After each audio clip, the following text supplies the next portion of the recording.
It's not because of this that I'm crying. Of course not. It's because of doing something right and then you're paying something wrong.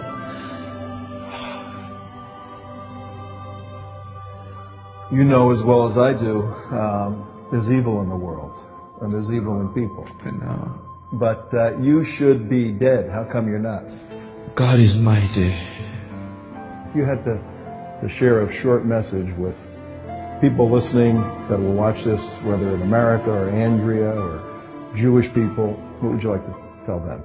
Mainly Americans, God Almighty has given you the grace.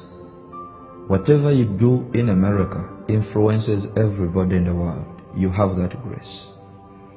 One thing that Islam is doing to defeat you is causing you to be coward and fearful, to stand up and speak against the invasion of Islamization which is going on in your country. Stand up before it's late. North Africa is the part of Africa which first embraced Christianity. It was defeated by intimidation and threat. If you get afraid today, within time, you will find your children and your grandchildren being Muslims and torturing other people. Stand up now and defeat the challenge of the global Islamization agenda. And that is what I'm telling even Christians. We speak as Christians today, talk about places like Ephesians, the letter of Paul to Ephesians. What is Ephesians right now? Check the place and see. They don't have a church. Check the place of the church of Antioch. Where was it?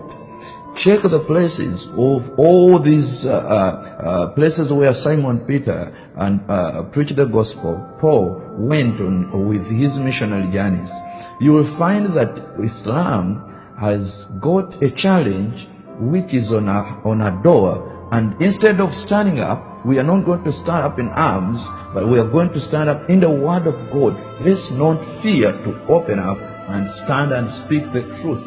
Otherwise, if we don't stand now, it will be too late within coming years.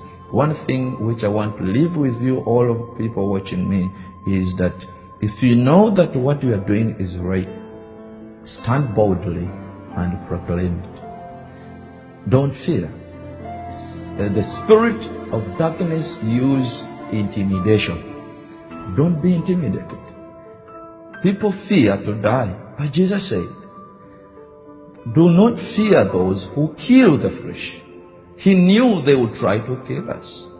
And Jesus said, whatever message I give you underneath the bed, stand at the roof and declare it. That means Jesus knew that we will be intimidated, and he did not tell us only to run, but he said, don't fear them. The word don't fear is more clear in the book of Matthew chapter 10. And when Peter was persecuted and intimidated, what happened? The Bible says he was scourged. In the book of Acts of the Apostles, he was beaten. But Peter said, I cannot stop to speak what I have heard and what I have seen. Ladies and gentlemen, it's a high time. If it is the truth, let's stand and speak it. If we are the light of the world, it's the time we shine before it's late. God bless you. Thank you very much.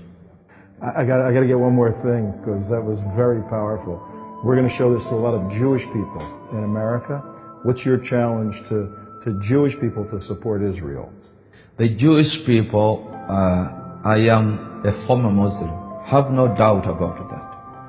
I hated Israel even before knowing where it is found on a map. The challenge